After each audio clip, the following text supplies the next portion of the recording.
Brian Elliott here with Fearless Filmmaking, and today I want to talk about why I don't think that the GH6 is an A7S3 or FX3 killer. I used the GH3 and the GH5 for years and was a huge fan of Panasonic, and then the A7S3 and the FX3 came out. I decided to go full in with Sony, and now that the GH6 has dropped, it of course left questions of, did I make the right decision? Did Panasonic do some crazy stuff? Should I have just held off and would have been happy with the Panasonics?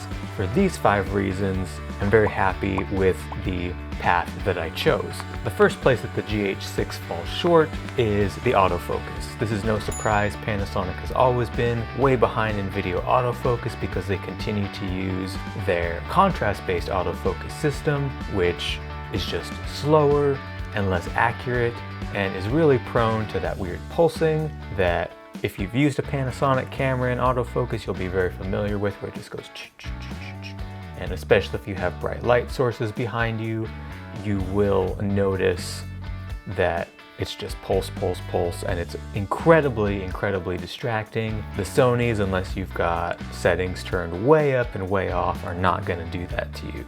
Number 2, Panasonic really missed the mark when it comes to their media systems. The GH5 had dual SD card slots, but I think that Sony has set the new gold standard with dual SD card and CF Express Type A card slots, because no matter what media type you're recording in, you can dual record or relay record or whatever kind of thing you want to do. With the GH6, they have one CF Express Type B card slot and one SD card slot. Now, you can dual record in the lower bit rates and frame rates with the CF Express Type B and SD card, but if you want to dual record the higher end codecs, you can't, because there's only one CF Express Type B card slot. So you run more risk of having the media corrupted or damaged or anything like that without any kind of backup. Additionally, if you want to dual record at all, no matter what format you're using,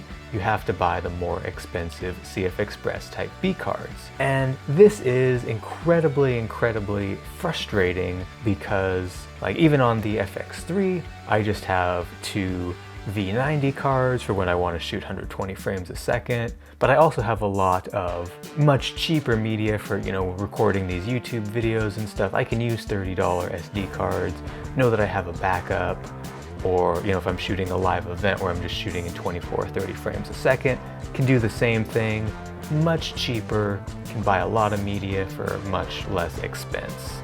And number 3 is, it's just the nature of Micro Four Thirds sensors right now that they have a lower dynamic range than full frame sensors.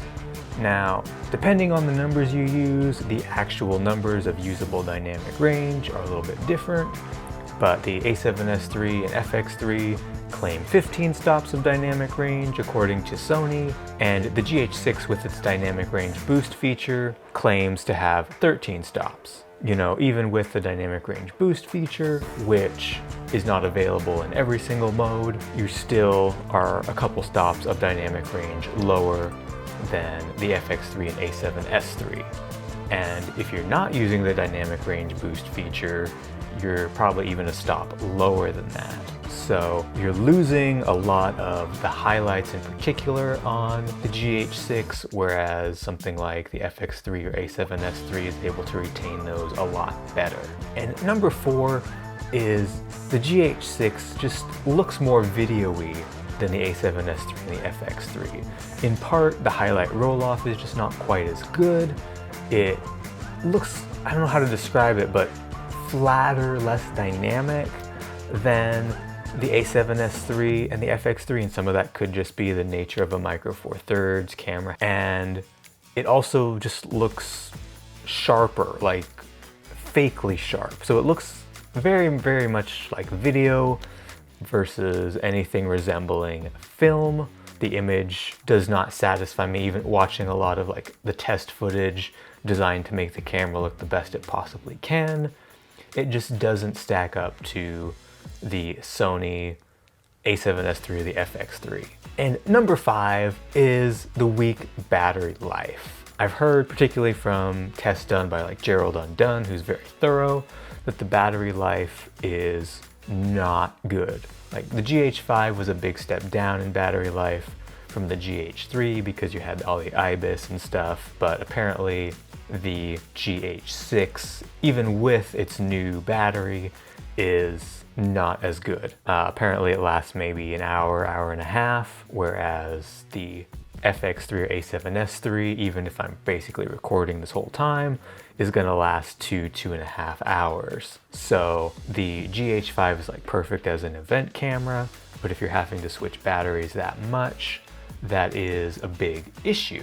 So for me personally, all these issues with the GH6 make it not a good buy compared to the A7S3 or the FX3 because they just don't suffer from these issues as much. They get a better image, better autofocus, better battery life, less video-y, and they have great dual recording options. I am going to make a video about 6 things that I wish that Sony would put into their cameras that the GH6 has, so make sure that you subscribe and stay tuned for that video. I'll catch y'all very soon.